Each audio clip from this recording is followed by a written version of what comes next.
Good morning, everybody. Thank you so much for joining our Facebook Live this morning.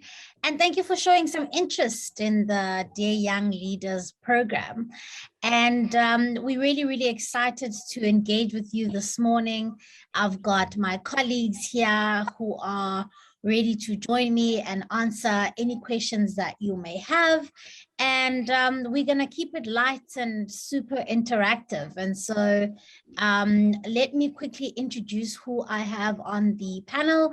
I'm joined today by Yusuf, who was also in my class of 2001. Possibly the best class, obviously. Also joined by Kali and Bongani. And so we're going to get started. And please, can we make sure that you mute yourselves while we are in the session, and we can answer any questions that you may have. And so perhaps let me kickstart by inviting Yusuf to perhaps tell us a little bit more about the program and his experience with it, and just kind of introduce it to us. Thank you very much, Siv, and to everyone that has joined us today. The program is a leadership program, and I think for anybody that's interested in growing their leadership, this is exactly the program for them. If you are the kind of person that believes in freedom, believes that everyone should have the right to be themselves, to develop themselves, and to pursue their own aspirations, and you want to grow your leadership in your own community, to be able to enable that vision to hold true. This is the kind of program that will make you be more self-aware, know what type of leadership style you have, how do you lead authentically, being who you are, because you only have to be who you are, the best kind of leader that you are, your authentic self, in order to make an impact in your community. And I can tell you something, sir, there isn't a program like it anywhere in the world.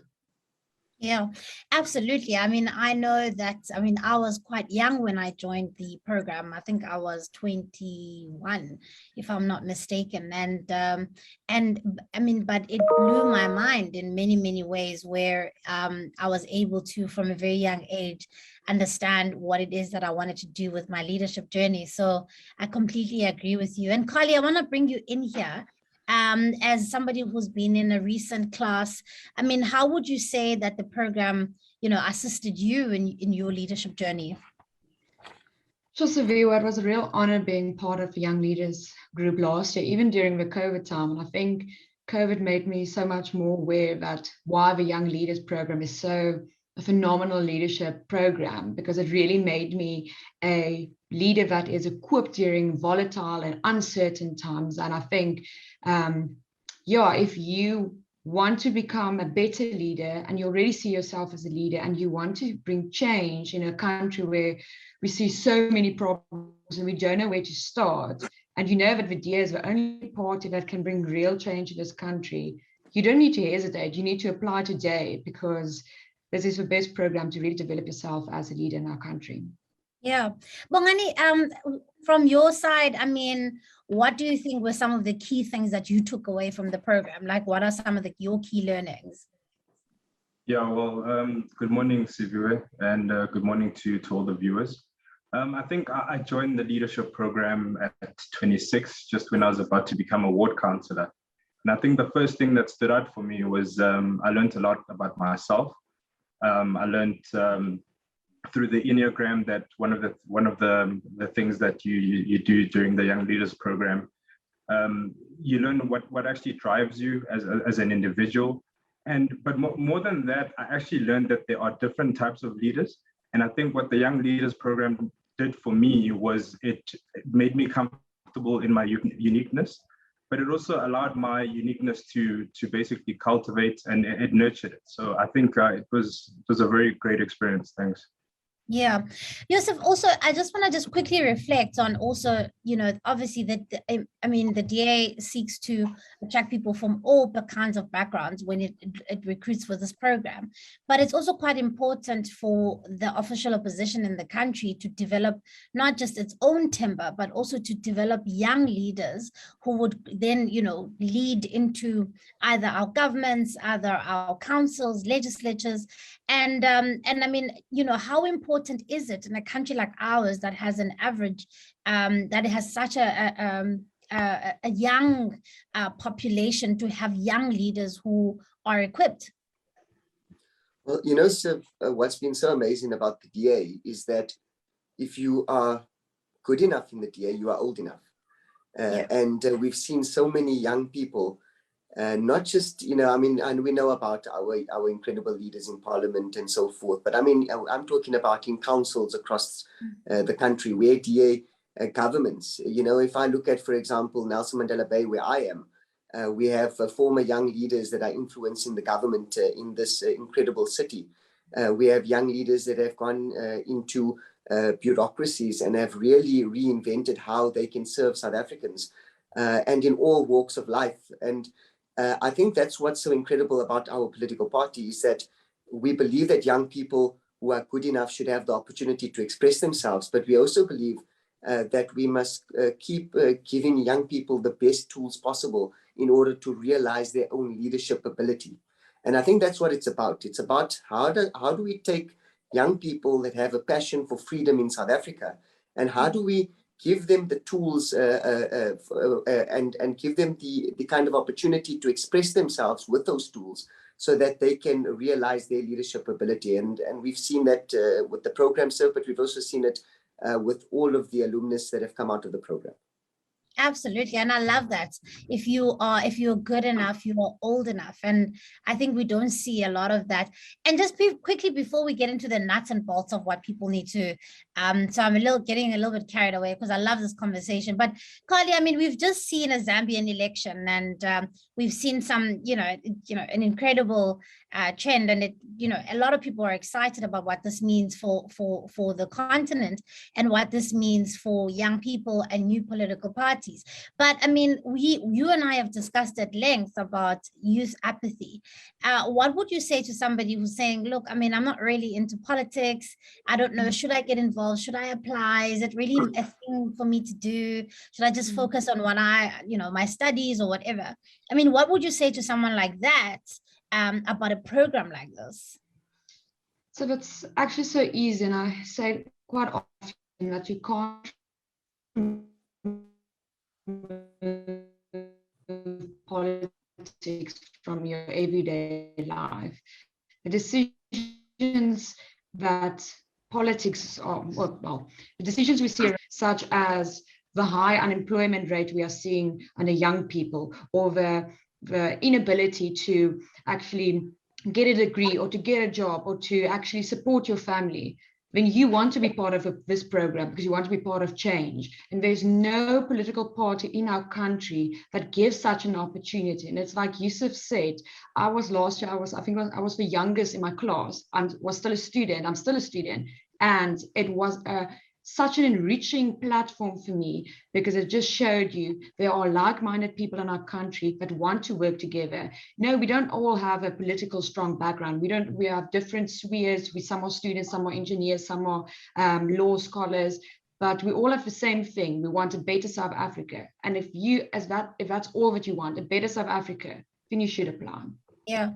Well, lastly, before we get into the nuts and bolts, I mean, I know in my class I know Yusuf, we had accountants in my class, we had lawyers, we had people who left varsity like myself and decided to go into the professional side of politics. I mean, what was it for you about the connections that you made in your class as well, Bongani, that you say you would have taken out of the experience? Yeah, so I think what really stands out for me during my class was the diversity that was there. We had people from different backgrounds. As you say, we had lawyers, we had people that weren't even involved in the DA, pre-Young Leaders program, but ended up, being sucked in, by our values, by our principle. but also just by the fact that we all had a common goal. We all, wanted to see a better South Africa and wanted to see change. And I think the Young Leaders program also allowed young people to express themselves, and also, so I think the diversity really stood out for me. Yeah, and I think for me also, like the connections that I made, people like Yusuf, who I've now known for many, many years, people like Mike Walter, who were in my class, people who've gone on to do incredible things, not just in the DA, but in the country. And you've made those solid connections. And I think for me, what excites me is that hopefully one day we're going to be able to, as Yusuf says, it's not everybody, other people are in councils, other people are in legislatures, but they're doing their bit to change this country, because that's what we're passionate about. So I want to get stuck into what we tell the people at home about how they need to prepare for this process, because of course it's not easy, and it's a commitment, one that you can do while you're studying or you're working, but it does require a little bit of discipline, right, Yusuf? Because I mean, I know that you and I used to travel together from the Eastern Cape to the retreats. And so do you want to tell us a little bit more about, the kind of like personal preparation, if you're going to apply, that you need to kind of do in your mind about what it requires? Sure. So I think the first thing that one needs to work out, before they apply, is what do they really want to achieve? What do they want to achieve in their community? What do they want to achieve wherever it is? Because you don't go into a leadership program without some kind of vision as to what type of impact that you want to make, because that is part of your leadership journey. So part of the program, there's a leadership project that you undertake. There's also a number of assignments that you undertake. But if you have spent some time doing a lot of self-reflection, and I think that's probably the most important preparation that one can do in this respect. You go into this learning more and more about yourself on that leadership journey throughout the entire year. So it's not just going into like a varsity course or a module where you're trying to pick up as many skills as possible. Really, you want to go on a leadership journey for a period of a year where you learn about yourself, you learn about other people, you learn about your passions, and what you go in with might not be what you come out with, but that's also part of the discovery that you discover along the way. Absolutely. And I think, Mali, you mentioned this, exactly what Yusuf is saying about, that the program is divided such that, they are obviously the technical skills that you get, which is writing exercises, writing speeches, readings, assessments that you obviously have to, schedule in your time. But you also get a lot, which is such a great investment in young leaders in terms of that personal development. So that coaching, the mentorship. And you were saying this, Bongani, earlier about how that enriched you. Yeah, sure. I think a lot of what you get out of the program, for me, is not tangible, in a sense that you can't see it. But as you say, through the coaching, I think for me, having a coach and having a mentor really, inspired me in ways that I didn't think, I would be inspired. But more than that, it also challenged me to think deeper, to challenge myself as well, and to contribute a bit more.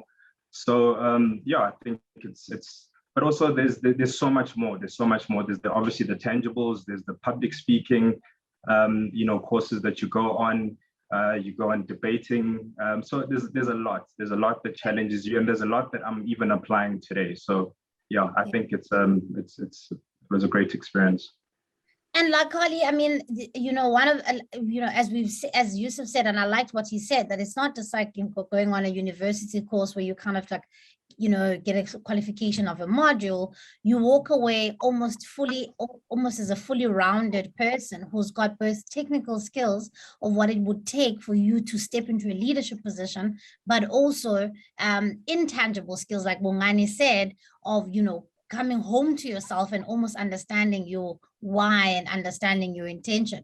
And what would you say for you in terms of some of the technical stuff was quite exciting to learn about? Some of the technical stuff that really I felt equipped me or empowered me was the fact that we had access to the best leaders in our country, that we could have meetings with different leaders in the DA and asking them questions. Like I had some questions about people who were in the leader, to equip myself as a, let's say, a legal scholar in order to make an effective change in our country in the political sphere. So I think that was one of the best things, that I had access to actually in my specific sphere to gather some knowledge from inside of the party in order to make a change in the end. Cool. And then guys, I mean, Yusuf, in your view, I mean, what would you say in the preparation for like the assessment? Because obviously the applicants have to go through this rigorous process, which is really necessary because we get hundreds of applications and it's really dwindled down to about just between 20 or 22 people, which is also such an honor to be part of a class that has from a large applicant base to just being the top 20 sort of young people in South Africa. So, you know, remembering that assessment and some of the questions that you had to answer, what would you say people should be expecting from what is required of them? Well, I think what the assessment seeks to do is look at analyzing how you think. And, you know, when you do that, you also find out a lot about yourself. You interact with different situations. And it's not very easy because, you know, you sort of have to, a question can ask you something and you have to really think very carefully what resonates with your thinking more closely. And my advice to people is that be yourself, be authentic, you know, really stick to exactly what you believe in. Because it's not like we're looking for exactly a right or wrong answer per se. We're really look at how do you think. And coming into this program, we're not looking at the finished article. We're looking at individuals that can be grown, that can be nurtured, sort of like a plant, you know, and that can blossom in their leadership in that respect. So it's really about how one thinks. And I can tell you something, sir, the Young Leaders program had the greatest influence on the way that I think about things. And I think that's the most powerful leadership sort of blossoming that I could have during the program.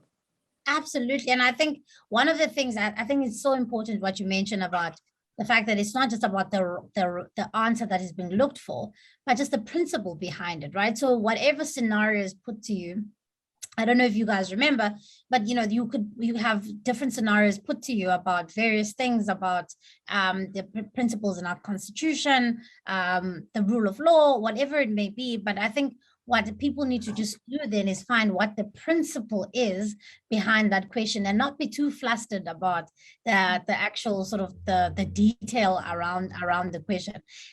Okay, is there any outrageous question you remember from your assessment? Because I have one, but I'm going to first ask Bongani and Carly to come in and see if anyone remembers a question that really threw them. Bongani seems like he can remember one. I can because it traumatized me a bit, but I think I did get around it. Must I actually tell you the question? Well, if you want to. No, I won't get into it, but yeah, I think Yusuf is correct. They're really trying to test how you think, but I think more than that as well, I think they're also trying to test your values and what's important to you and whether they align to the party. And I think if you are yourself and you are giving a Bongani, then you have nothing to worry about. You know, we don't have to read encyclopedias and do massive research. They're really just trying to test what's inside your head and what's inside your heart. Absolutely. And also, Carly, you mentioned that the whole thing about being a student, obviously. So I don't think it's important what Bongani is saying, you know, don't go and cramming like philosophy books because you want to get the right answers. Again, it's about the principle, right? Yeah, and I think it's about forming your own opinions and don't just say what you think, let's say the world or the party or what you've even learned on university, what you think is the answer, but what is your conviction and what do you base your opinion on, that values which Bongani was referring to. And I think then you can't go wrong because there's no right and wrong answer. Cool. Then we've got some questions that have been sent through to me. The first question is, what is your fondest memory of the program? I'm going to ask Bongani to handle that one. How do you manage the program with school or work? I'll ask Carly to get into that. What is the one thing you need to have or to do to succeed in the program? I'll ask Yusuf to handle that because he's gone on to be leadership in the organization since the days of the Young Leaders program. And then I'll take the last one. How has the program changed your life? Bongani, do you want to kick us off? Yeah, sure. Well, I've got two very fond memories. I'll just choose the one. I think my fondest memory is when we were asked to basically do the Enneagram process. It's basically a bit of a questionnaire, and then at the end of it, you sort of get a score, and basically that score is a number and a color, and that basically describes who you are as a person, how you think, what drives you, what's important to you, and I think that really told me a lot about myself. But I think what stood out was the fact that we were so different, but yet we were there for a common goal. And I think that's where diversity really came to life for me. And practically, I could see the diversity in the room. But yeah, definitely that was a very fond moment. But just briefly, I think when you walk into the Young Leaders, we're all serious, we're all trying to make an impression. But as the months go and as the retreats go, you start to make friends and you start to feel like family. And I think there was a point where we all had to tell our stories, like our story, like our sad stories. And yeah, the whole class was sort of in tears. And I think that really brought us together. And I think that's what the program does. It really takes you out of your element. It makes you vulnerable as well to the fact that you're not perfect, and that everybody in the room is not perfect. And I think that was a really fun memory for me.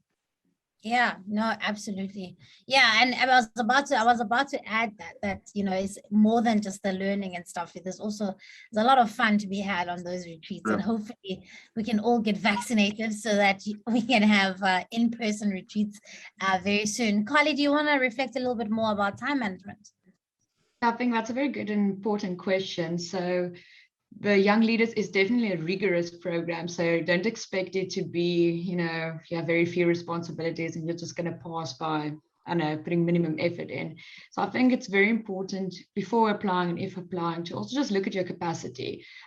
If you already have 3-4 things going on and you're studying and working, perhaps then you need to consider leaving something else to prioritize for Young Leaders or waiting for next year, because it's definitely, if you're going to do the Young Leaders program, it needs to be prioritized. And in order not only to pass or succeed, but to take on the opportunity that's given to you. You don't want to waste your time. You've been granted this amazing opportunity, and then you don't have the time or the capacity and the energy to really make use of what you've been given. So yeah, really, look at your program, look at your priorities, and then decide. I think that's my best advice I can give to anyone. Yeah. And Yusuf, about what do you need to, and I think it links to Carly's point about, if you're going to put in 50%, you're only going to get 50% out. Siv, I don't know if you know about it, and I don't think any of the other people from our year knew about it, but I actually nearly got chucked off the program. In our year. Yeah, so that's and I'll tell you what happened. We had just won the SRC elections at Nelson Mandela University. I just became the SRC president. It was all great because nobody thought it was possible, and I was sort of really on cloud 9. And next thing, I was put onto a teleconference with the organizers and Ryan Kutsia, and the discussion was about, whether or not I should be taken off the program. And I learned a lot about that experience, I must tell you, because I sort of put a lot of effort into my political work for the party at the time. And I sort of neglected some of my assignment submissions, which were not on time, which were late. And one of the things that Ryan Kutsia said to me at the time was, look, we want to test your leadership here. And I had to really, talk about in that teleconference, having just won this impossible election for the party, about what I've done wrong. And I had to learn from that experience that actually, you know, I've been failing in my leadership, and that there's a leadership lesson in terms of prioritization, in terms of discipline, in terms of responsibility. It's the kind of lessons that I've kept with me throughout my entire political career. And what I will say to young people that want to succeed on the program is that you must want it. You know, and I was asked the question in that teleconference, you know, how badly do you want it? Because, you know, we're happy to kick you off tomorrow. We don't care that you just won an election. We'll kick you off, no problem. And you must want it, and you must want to improve your leadership so badly. I tell you, it doesn't matter how much you have on your plate. If you want it badly enough, you will be very successful in the program. Absolutely. And one of the questions that we got earlier, somebody asking me, do you have to be a DA, do you have to be a card-carrying member of the DA to be part of the program? And I think it links to some of the things that you guys have said, but very much to what you are saying, Yusuf, because first of all, I think you've got to ask yourself the why you want to apply to the DA Young Leaders Program. Do you share the values of the Democratic Alliance? Do you share the vision of the party? And do you see yourself also contributing positively in the DA? So when I applied to be a part of the Young Leaders class, I wasn't a DA member at all. In fact, I only joined DASO at Rhodes after I became a young leader person on the class. So it's not a prerequisite, but you've got to also make sure that there's definite alignment.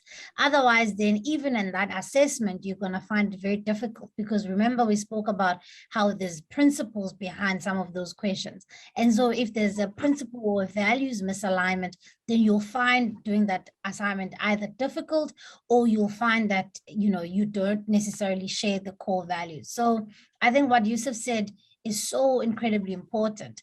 There's nothing that you can study for. Some of the questions coming through are people asking, do I need to study for the assessment? No, there's nothing that you need to study for, but you've got to want it. You've got to ask yourself, is the values alignment? And when you do get through, you've got to give it your all. Like otherwise you won't get the value out of it. And for me, that one of the things sitting on the panel of interviewers for this program is also looking at the vast investment, just numerically, even financially, on each and every person who gets afforded a coach, who gets afforded a mentor, who gets flown to Cape Town when there's physical sessions, accommodated for a whole weekend, and all of those resources, coaches, writing coaches. So if you're not gonna really put in your all, you're either not gonna extract value, or you're gonna take up somebody's space that could really, really use a leg up in the program. So we're gonna start wrapping up, but I thought perhaps I can just give my panel a sort of last parting shots about sort of why people should apply, or if you want to reflect on how this program is you applying it currently in whatever it is that you are doing. Bongani, can we start off with you? Yeah, thanks. Look, I'm of the opinion that young people should never wait for an invitation to lead, but at the same time, you must be prepared. And I think that's exactly what the Young Leaders Program does. It prepares you, you know, for that next step. It prepares you for leadership, because the last thing that we need is leaders that are leading, you know, our people astray. But more than that, I think what makes the Young Leaders Program different is that where other leadership programs sort of have a predetermined destination of what sort of leader you need to be, I think the young leader gives you the freedom of expression, and it sort of pokes it out of you, and you discover through the journey and through the process what sort of leader you are. And I think one thing that I learned, you know, on my journey is that at the time we had a Musi, we had a John Steenhuisen, but there was a place for a Bongani. And I think that's what young people must understand, that, you know, walk in there with an empty cup, allow the program to fill your cup, and express yourself and come of your own. Thank you. I love that. I love that so much. Carly? So Bongani, I can really agree with you as well. And the thing I would like to add is But if there's something in your heart, like really on fire, feeling like you're just seeing the injustice in our country, or you want to see change, but you don't know where to start, and you know you have something to contribute. I believe everyone has something to contribute. And like Bongani says, we have different skills. We are so diverse, and you can bring something to the table, and you're willing to put up your hand and say, here I am. I want to make a difference. I believe in freedom, fairness, diversity, and opportunities for all. Then apply, because as a young person, and Siv, we talked about this, there's no time to be apathetic. There's no time for complaining. The time is so ready to take action and to really be part of change. So put up your hand if you are ready, and apply to the program. Love it. Love it. Yusuf? Siv, I mean, what I will say is that leadership is a very lonely place. And, any leadership journey goes through some very tough, very, very difficult corridors where you have to have a very thick skin. You have to have confidence in yourself. And the more you know yourself, the better you know yourself, the better you are able to navigate, the leadership journey that you are on. And the lessons that I've learned in the program have held me in good stead of, all of these years, leading people who have been in the party sometimes 20 years longer than I, sometimes elder than I am, in very, very difficult situations. And politics, let's be honest, is a very competitive environment. It's not all fun and games. And therefore, I can really say to young people, this is a program that will challenge you, it will grow you. But if you don't make it, it just means that it's not your time. And I've seen so many people, they apply, they don't make it, they apply again, they don't make it, they apply again, they don't make it. And when they eventually make it, the timing is right for them. They then see the wisdom in hindsight as to why it took them so long. And they might look at other people and say, but why does this person make it and why don't I? We're all on our own leadership journey. We all have something different to offer. Don't see this as a failure of yourself as an individual, but see it as, this may not be my time. I'm going to try again. And when it is my time, I will make it. And I tell you, the best leaders that we've had, so whether it's people like James South and others, are those that have kept knocking on the door over and over again. And when the door finally opened, they have made such an incredible contribution to South African politics that, their legacy will live on for generations to come. Absolutely. I couldn't have said it better myself. Particularly the keep applying, you may not make it the first time round. Keep applying, because of course the time when you do apply and you do get in, it will be absolutely right. Because I've also met people who've said, I was rejected, and so what's the point? The reality is that, one, it is competitive. Two, as Yusuf said, it may not necessarily be your time.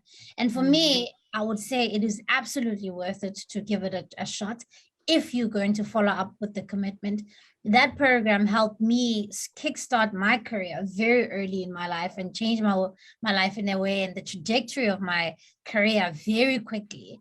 And I went on to lead very young in my career, and it gave me the confidence to lead teams at the age of 26, because I knew at least I had the foundation of what it took to be a leader. And I also did the work of blowing myself up and also understanding what kind of leader I want to be. So I hope we've managed to, provide some answers that you may have. Just some pro tips from my side, just to make sure that you take your time with the assessment and the application process itself. Don't wait till the last moment and then you're rushing around asking people for letters of recommendation. Then the letters come weird without a letterhead.